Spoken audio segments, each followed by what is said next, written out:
Hello दोस्तों, आप देख सकते हैं क्लास 10th के जून महीना का यह मासिक एग्जाम का मैथमेटिक्स का पेपर है। यहाँ पर देख सकते हैं 1 से 30 तक क्वेश्चन का फुल सोल्यूशन यहाँ पर कराया जाएगा और यह 100% ओरिजिनल प्रश्न पत्र, 1% इससे कहीं डाउट नहीं है। अगर इसका PDF लेना चाहते हैं तो टेलीग्राम का लिंक डिस्क्रिप्शन में और व्हाट्सएप का लिंक डिस्क्रिप्शन बॉक्स में पिन है, वहाँ से आप जाकर इसका फ्री ऑफ कॉस्ट इसका PDF प्राप्त कर सकते हैं और इसका आंसर भी वहाँ पर आपको मिल जाएगा। देख लो कि वहाँ पर आंसर भी अपडेट कर दिया जाएगा और आंसर भी इसको मिल जाएगा। इस तरह से आपको बोर्ड एग्जाम तक मैं सहायता करता रहूँगा। तो आप लोग अभी तक ले चैनल को नहीं सब्सक्राइब किए तो जरूर सब्सक्राइब कीजिए, लाइक कीजिए और दोस्तों में शेयर कीजिए, ताकि सब्सक्राइब करके रखिए तभी बेल आइकन के बटन को भी प्रेस कर लीजिएगा, तभी इसी प्रकार के वीडियो सबसे पहले आप तक पहुँचेगा और सबसे इस चैनल के माध्यम से आपको सबसे पहले और सबसे सटीक है ना आंसर को सोल्व किया जाता है। ठीक है, तो चलिए बिना देरी किए वीडियो को मैं शुरुआत करता हूं और स्टेप बाय स्टेप समझाने की कोशिश करूंगा।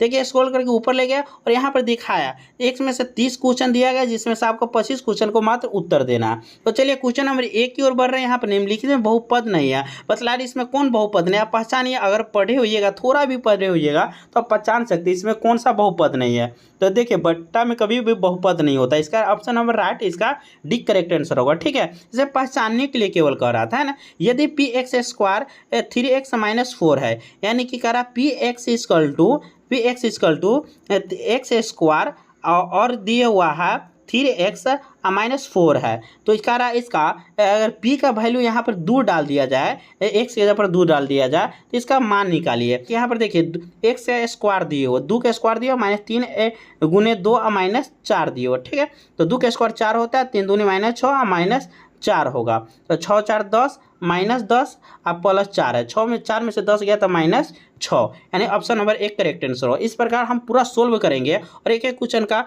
उत्तर आपको बतलाएंगे। चलिए मैं बिना देरी के क्वेश्चन नंबर 3 की तरफ बढ़ रहा। 3x - 4 का शून्य निकालने के लिए कर 3x - 4 का शून्य कारा निकालें। शून्य के इक्वल टू 0, तो 3x बराबर 4, x के गुना में 3 है तो 4/3। इसका करेक्ट आंसर होगा, देखिए ऑप्शन नंबर बी होगा, है ना, 4/3 दिया हुआ। चलिए इस तरह से हम 4 नंबर क्वेश्चन की ओर बढ़ रहे हैं। कह रहा x स्क्वायर प्लस x -12 करके शून्य को बतलाइए। इसका शून्य का या निकालिए। तो इसका शून्य दोस्तों अगर थोड़ा भी पढ़े हुए हैं तो इसका शून्य का आप बता सकते हैं निकाल के। ऑप्शन नंबर सी इसका होगा, है ना, 3 को -4 इसका करेक्ट आंसर होगा। ठीक है, इसका शून्य 3 को -4। इस तरह से 5 नंबर और 6 नंबर क्वेश्चन देख रहे हैं, है ना। यहाँ पे भी वही कर रहा है, x स्क्वायर -7x -3 का कह रहा शून्य के निकालिए, है ना। तो इसका भी अगर सोल्व कीजिएगा तो 5 का ऑप्शन नंबर बी इसका करेक्ट आंसर होगा। ठीक है, इस प्रकार से आप सोल्व करके देख लीजिएगा कॉपी पे। कर रहा है 6 नंबर सवाल, यदि x स्क्वायर -9 का शून्य निकाले तो x स्क्वायर -9 इक्वल टू 0 दे देंगे। x स्क्वायर अब बराबर 9 है ना, तो यहाँ पर स्क्वायर एक दूसरे रूट चढ़ेगा, तो x बराबर यहाँ पर देख सकते हैं x बराबर यहाँ पर √9 होगा। 9 की कितना निकलता है, +-3 निकलता है ना। तो यहाँ पर एक बार प्लस होगा तो एक बार माइनस होगा। ऑप्शन नंबर ए में दिया करेक्ट आंसर। ठीक, चलिए अगली क्वेश्चन के ऊपर यहाँ पर देख सकते हैं, स्क्रॉल करके ऊपर हम दिखाने की कोशिश कर रहे हैं। 7 नंबर क्वेश्चन में क्या कहा जा रहा है, यदि बहुपद x square plus b -bx plus 0 का योगफल क्या होगा। तो योगफल का सूत्र होता है -b/a होता है ना, और गुणनफल का सूत्र था c/a होता है। तो हमसे योगफल पूछ रहा था, -b/a, ऑप्शन नंबर ए में दिया गया। चलिए अगली क्वेश्चन के ऊपर है, x स्क्वायर -bx - 0 का गुणनफल। ये मतलब शून्य का गुणनफल तो c/a होता है। ऑप्शन नंबर बी इसका करेक्ट है। ये फॉर्मूला आपको याद करना ही होगा हर हाल में। चलिए स्क्रॉल करके ऊपर की ओर जा रहे हैं और 9 नंबर क्वेश्चन के 2 को -3 वाला बहुपद है, तो इसका शून्य अगर इसका समीकरण पर सेट कीजिएगा तो इसका वैल्यू कितना होगा। तो 9 का करेक्ट ऑप्शन नंबर है ए, सी आएगा। क्या आएगा, सी आएगा। ठीक है, इसका अगर सेट कीजिएगा तो सी आएगा। ठीक है, अगली क्वेश्चन का 10 यहाँ पर सी आएगा, सी आएगा, है ना। x स्क्वायर -5x +6 आएगा। 10 नंबर क्वेश्चन के ऊपर है, 10 का राइट आंसर अगर इसका सोल्व कीजिएगा तो ऑप्शन नंबर ए इसका करेक्ट आंसर होगा। ठीक है, चलिए अगली क्वेश्चन के ऊपर यहाँ पर देख सकते हैं 11 नंबर क्वेश्चन, ये फार्मूला दिया और इस फार्मूला के करा सोल्व करने के लिए अब थोड़ा भी जानते हैं तो इस फार्मूला का सोल्व कर सकते हैं। और फार्मूला अगर याद होता है a - b का formula, option number A correct answer होगा। चलिए अगली क्वेश्चन के ऊपर है 12 नंबर क्वेश्चन में क्या कह रहे हैं यहाँ पर, देखिए भाजक दिया हुआ, भागफल इतना है और शेष 0 है, तो उसका मान वैल्यू पुट करने के लिए करा। तो 12 का right answer option number C होगा। ठीक, ऑप्शन नंबर सी इसका राइट अगर निकालिएगा तो सी करेक्ट आंसर आएगा। चलिए 13 नंबर क्वेश्चन की ओर बार यहाँ पर देखिए स्क्रॉल कर दिखा रहे हैं 13 नंबर क्वेश्चन। देखिए 13 और 14 यहाँ पर देख सकते हैं यहाँ पर आप देख सकते हैं 13 नंबर क्वेश्चन दिया हुआ। देखिए 13 नंबर का ऑप्शन मिट चुका है। यहाँ पर देख सकते हैं 13 का right answer option number A होगा, है ना। ऑप्शन नंबर ए इसका करेक्ट आंसर। चलिए 14 नंबर क्वेश्चन देख रहे हैं। यहाँ पर 14 नंबर देखिए, यहाँ पर 14 नंबर क्वेश्चन क्या कर रहा है। 14 नंबर क्वेश्चन का ये भी इसका भी शून्य के निकालने के लिए करा। तो 14 के अगर निकालिएगा शून्य तो सी निकलेगा। इसका ऑप्शन -3,1 आएगा। ठीक है, आप निकाल के देख लीजिएगा। ठीक है, और मैं सोल्व करने बैठ जाऊँ तो इसका वीडियो काफ़ी लंबा हो जाएगा, लगभग आधा पौन घंटा की हो जाएगी। इसलिए 5 से 10 मिनट के अंदर मैं सोल्व करके पूरा को दिखलाने की कोशिश कर रहा हूँ और आंसर बतला रहा हूँ। ठीक है, आप लोग आंसर देखते रहिए और अपना कॉपी पर सोल्व करके आंसर उतार लीजिएगा। 15 का right answer option number B होगा। अगर इसका सोल्व करिए करा शून्य है तो अल्फा इंटू बीटा का alpha into beta, beta plus alpha और अल्फा गामा इंटू अल्फा का वैल्यू का, तो सी बटे क्या होगा, ए होगा। 14 के right answer option number C होगा, है ना। चलिए 15 नंबर क्वेश्चन के ऊपर यहाँ पर देखते हैं एक्स और वाई के रेखीय समीकरणों का आलेख कर प्रतिच्छेदित करते थे कितने हल होंगे। तो प्रतिच्छेदी रेखा को कितने हल होते हैं आप जानते हैं। प्रतिच्छेदी रेखा क्या अद्वितीय हल होता है। ऑप्शन नंबर ए इसका करेक्ट आंसर होगा। चलिए अगली क्वेश्चन के ऊपर यहाँ पर देख सकते हैं, फटाफट देखते रहिए। 17 नंबर तक हम लोग पहुँच चुके हैं। 17 नंबर क्वेश्चन, दो गुणनफल हो, दो युगपत रेखीय समीकरण आलेख संपाती है तो कितने हल होंगे। अगर संपाती होते हैं तो कितने हल होंगे, तो ऑप्शन नंबर बी अनंत हल होंगे, है ना। ऑप्शन नंबर 20 का करेक्ट आंसर होगा।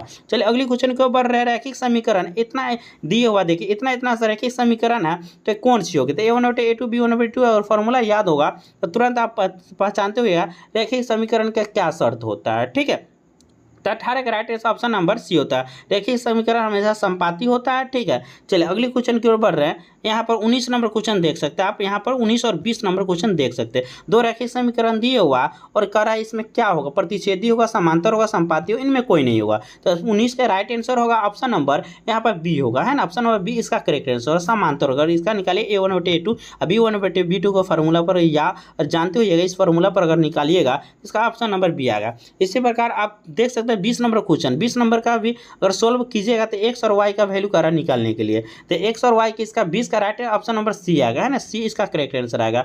देखिए सी में क्या दिए हुआ, ठीक है, यहाँ पर देख सकते हैं सी में इसका आंसर सी आएगा। ठीक है, चलिए 21 नंबर क्वेश्चन के ऊपर 21 नंबर क्वेश्चन में अद्वितीय हल होगा। तो अद्वितीय हल का क्या फार्मूला होता है। आप एक अद्वितीय हल का A1/A2 बराबर B1 नहीं है B1/B2, ये इसका फार्मूला होता है। ठीक है, चलिए और प्रतिच्छेदी भी होता है ना, प्रतिच्छेदी और अद्वितीय हल होता है और संगत होता है। यदि इतना दिए, देखिए समीकरण दिए हुआ और x प्लस इतना दिए हुआ तो x प्लस वाई का वैल्यू कर रहा है तो कितना होगा, देखिए तो 22 का correct answer option number B होगा। 3 इसका राइट आंसर होगा। ठीक है, चलिए अगली क्वेश्चन के ऊपर यहाँ पर देख सकते हैं 23 नंबर क्वेश्चन। 23 नंबर क्वेश्चन में क्या कह रहा है, अगर इसका सोल्व करने बैठेगा तो इसका ऑप्शन नंबर ए इसका करेक्ट आंसर 1,3 आएगा। ठीक है, एक्स और वाई का वैल्यू जरा फाइंड करने के लिए। चलिए अगली 24 नंबर क्वेश्चन है, इसे भी एक समीकरण दिया होगा, द्विघात समीकरण, इसको सोल्व करने के लिए करा। ठीक है, अगर सोल्व करते हैं देखिए तो इसका 24 का right answer option number B आएगा। क्या आएगा, बी आएगा, है ना। x माइनस 4 आएगा, x माइनस क्या आएगा 4 आएगा और x माइनस 3 आएगा। इसको सोल्व कीजिएगा तो ठीक है। चलिए अगली क्वेश्चन के ऊपर हम लोग देख सकते हैं 25 नंबर क्वेश्चन, स्क्रॉल करके ऊपर जा रहा है और 25 नंबर क्वेश्चन देखिए, दो संख्याओं का एक्स वाई एक्स का योगफल किस संख्या पूर्णतः विभाजित होगी। तो एक्स वाई किस संख्या से विभाजित होगी, तो इसका करेक्ट आंसर होगा ऑप्शन नंबर बी होगा। 7 से यह पूरा विभाजित हो जाएगी। ठीक है, समीकरण इतना दिए हुआ कि एक्स माइनस वाई बराबर 2 तो 6 एक्स माइनस 2 वाई बराबर 3 तो अद्वितीय हल होगा। किनका अद्वितीय हल होगा, इसका अगर मान निकालिएगा तो अद्वितीय हल निकलेगा। ठीक है, तो 26 का करेक्ट ऑप्शन नंबर डी है ना, के बराबर इसका मान 3 निकलेगा। कितना, के बराबर 3। चलिए अगले क्वेश्चन के ऊपर 27 number question, X minus 2 Y बराबर 3 तो 5x प्लस के वाई बराबर 7 है ना। चलिए तो इस तरह के 27 नंबर क्वेश्चन का राइट आंसर होगा ऑप्शन नंबर ए होगा। दोस्तों अगर इसका फुल सोल्यूशन चाहते हैं तो कल इसका फुल सोल्यूशन पूरा सुबह इसका फुल सोल्यूशन मिल जाएगा। तो हम फुल सोल्यूशन एक क्वेश्चन का एक स्टेप बाय स्टेप आपको फुल सोल्यूशन मिलेगा। ठीक है, अभी फिलहाल के लिए आंसर आप देख लीजिए और आंसर याद कर लीजिए और कल के एग्जाम में जाकर छाप दीजिए। अभी तक चैनल को जरूर सब्सक्राइब कीजिए, लाइक कीजिए, दोस्तों में शेयर कीजिए। इसका PDF टेलीग्राम लिंक में पिन है, टेलीग्राम के लिंक डिस्क्रिप्शन बॉक्स में पिन है, वहाँ से आप जुड़कर डाउनलोड इसका आंसर और क्वेश्चन ले सकते हैं। ठीक है, चलिए 28 नंबर क्वेश्चन के ऊपर है, यदि x माइनस वाई है तो वाई से 0 से बड़ा y है तो इसमें कौन सा कथन गलत है, तो गलत कथन पूछ रहा है ना। इसका राइट ऑप्शन नंबर सी होगा। x y 0 से हमेशा छोटा होता है, बड़ा नहीं होता। ठीक है, चलिए 29 नंबर क्वेश्चन आप देख सकते हैं, यहाँ से 29 और हम 30 क्वेश्चन दिखाएंगे। 29 नंबर क्वेश्चन क्या रहा, समीकरण इतना दिया गया, देखिए यहाँ से हम दिखलाते हैं 29 और 30 नंबर क्वेश्चन। ठीक है, 29 नंबर क्वेश्चन क्या कह रहा है, 29 नंबर क्वेश्चन कर रहा है एक समीकरण इतना इतना दिया गया है ना, तो इसका वैल्यू कर रहा फाइंड करने के लिए है ना,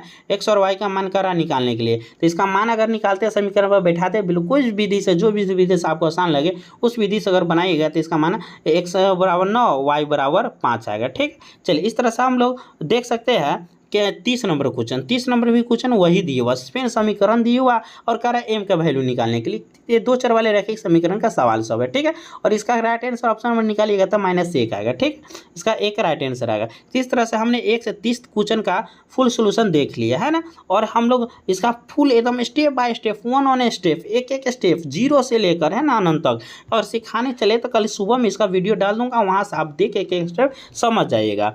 तो चलिए यहाँ पर आपको 1 से 30 तक फुल सोल्यूशन किया गया, कैसा लगा वीडियो जरूर कमेंट बॉक्स में अपना राय दीजिएगा।